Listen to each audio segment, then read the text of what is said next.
In the spiritual circles, in the mindfulness game, the phrase living in the present is very often used. And in my humble opinion, it's highly misunderstood. So let us try to understand what is the actual meaning of living in the present. Greek philosopher Heraclitus once said, "You cannot step in the same river water twice." What he was trying to say was that the moment you may be standing in the river, but the water is continuously flowing. So you cannot step in the same river water twice. That's what he said.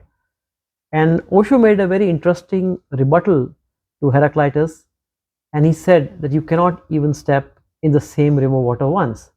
By the time you put your feet into the river, and by the time the river touches your knee, the water is different. The water that touches your feet and the water that will touch your knees will be different water. Such is the case with life. Past, present, and future, they're moving very fast. The present moment becomes fast before you know it. So, is this present moment exactly living in the present that people keep talking about? Are we really living in the present? There are 2, 3 ways to look at it. First thing is, let's say I am sitting under a apple tree or a mango tree and looking at the river and enjoying the mountain view. So when I'm sitting in the present moment, I may think that I'm sitting under a mango tree or I'm looking at a beautiful river or a mountain.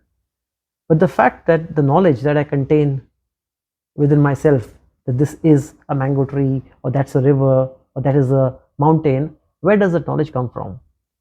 That knowledge comes from the past. So you're actually not totally in the present.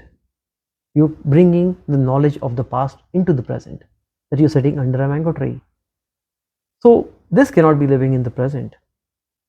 This does have a connection back to your knowledge, your memory, your past in that sense. There is another thing which I want to talk about is that Raman Maharishi once said that time is only an idea. There's one reality, you can call it existence, you can call it time. If you call it time, then you give it further fractions. You call it a year, a month, an hour, a minute, and hence we call it a past, present, and the future. While in reality, time has no relevance from a spiritual practice. It is one continuum. We divide it from a utility perspective.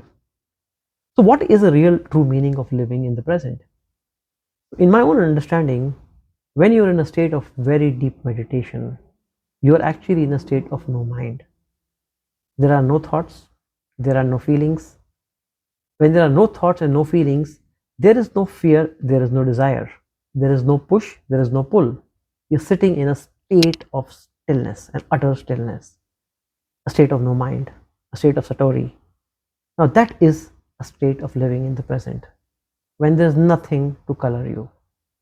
Now, this living in the present, which is a state of meditation, is also called as Choiceless Awareness by J. Krishnamurti. That you are in the present, but you don't have any choice. You're just totally present. It also links back to his other famous statement, observer is the observed. You are in a total state of witnessing, but you're not in a state of judgment, making choices, or picking one thing over the other. So this is a small commentary which I wanted to make, and I'm not against the concept of living in the present, but all I'm trying to clarify is the living in the present should not be linked to the past. Living in the present should be the clean state, which is a deep cleansing for your soul, where there are no thoughts, there are no emotions, no feelings.